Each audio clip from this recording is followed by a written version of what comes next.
What is up, everybody? It is good to be back in the studio today to check out a instrument that it's been out for a while, but it's the first time I'm really just kind of honing in on just this one instrument and really just checking it out in all its fine detail. And that is the Pharlight instrument from Native Instruments.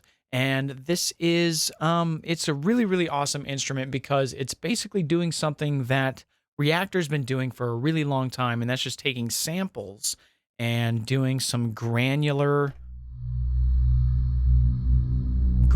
playback of those samples to basically turn them into tones, playable tones that it doesn't really matter what key you play them back in. You can just play them.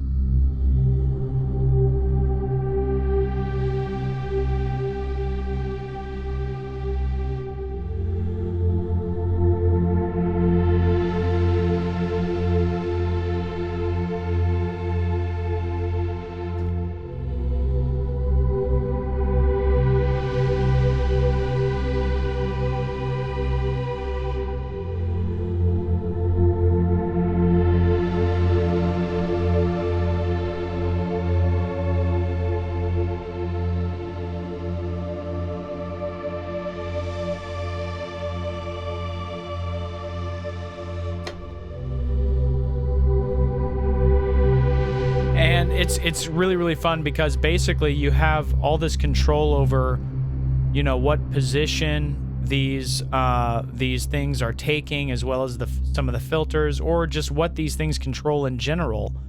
You have this access to this sort of modulation capability on pretty much every page within the instrument. So if I start flipping through some of these pages, you'll notice this XY option just persists here on every single page, and if it's not right here, it's right here. And you have options to see what you're doing and how that affects the playability of this instrument, because this is ultimately the playability of it, is this ability to just get at some of the controls right here and see you know, what this thing sounds like. So that's what's really cool, I would say, about this. I picked just a random sample by coming into here, and so this is where you go into the grain source, which is literally choosing the sample that is going to drive the tones that this instrument creates. And all of the samples are vocal, and so you know, it's called Pharlight, but as you can tell from the graphic, I mean, it's using vocal samples. And if you dig into the website and the manual, and it talks about how some of the samples were made, it's all vocal. And so you can choose what kind of sound you want.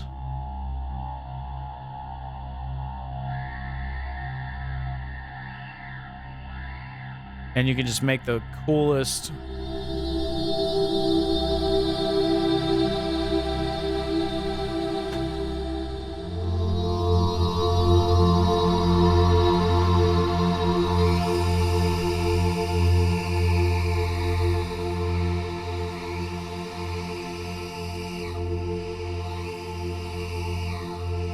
So I'm just grabbing that with my thumb and modulating it as I'm holding that chord down. And it's so freaking cool. So freaking cool. And so that's just, you know, going into and actually modulating those sources. Then if we go into the actual grain tab, you can really fine tune what these parameters control in terms of what slices or what grains of the sound it is actually playing back. How that thing is tuned, what the range is, if these things are linked or not, the envelope in particular. And of course you can see these controls persist on this page, and so you can also flip over into this sample and have those same capabilities. So it's just really awesome. The way that this sounds, it's ridiculous. And then the effects, you know, the way that each sound is processed through, you know, array of filters or delays or EQ, or, you know, click on the slots that say none and you can see the different options. There's dynamics, gator, not sure, utility, reverb, you get the idea. There's all sorts of options in here. um, into the master controls where there's master effects that you can apply. And that's, you know, that's just kind of a once over on some of the controls. You can obviously read the manual and understand what all those controls do. I really like to just start kind of digging into the presets, or of course, you know, pulling this up on something like Complete Control or Machine. You'll be able to get into by category, you know, what some of the presets really sound like. In this atmosphere folder,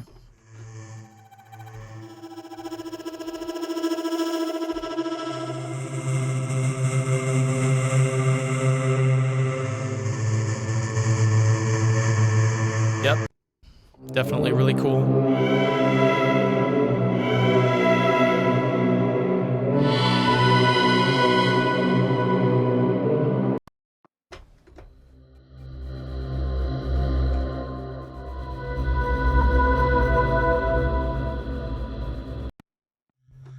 So what's really cool about this is just the ability to kind of add some human voice element to a particular track in a way that's, it just sounds like, you know, like a pad or like an instrument, you know what I mean? But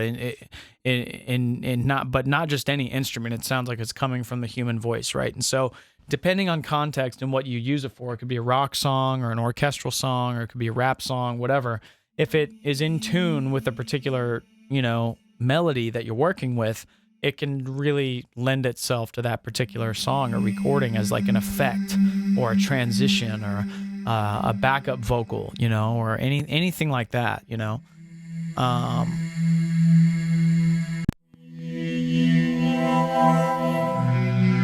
It could, of course, also be used as what is called the upfront part of the hook.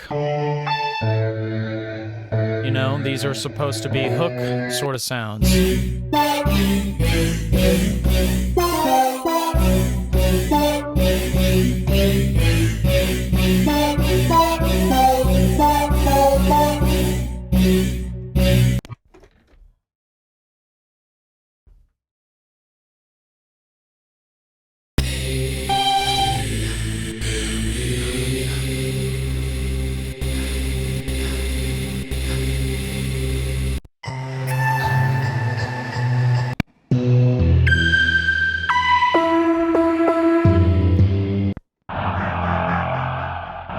So it's a brief browse through some of the hook libraries, going into the pad library.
So cool.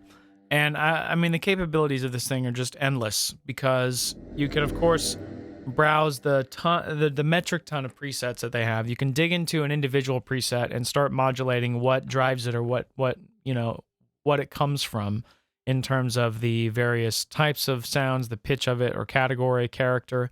So you do have some of those options in such a way that you can sort of browse for various sample sources in a similar way that you can on a machine or complete control library. But in general, this instrument is awesome, and I can't wait to find a use for this in a particular song, just in a moment where one would least expect it. You know what I mean? That's to me kind of the best use of something like this.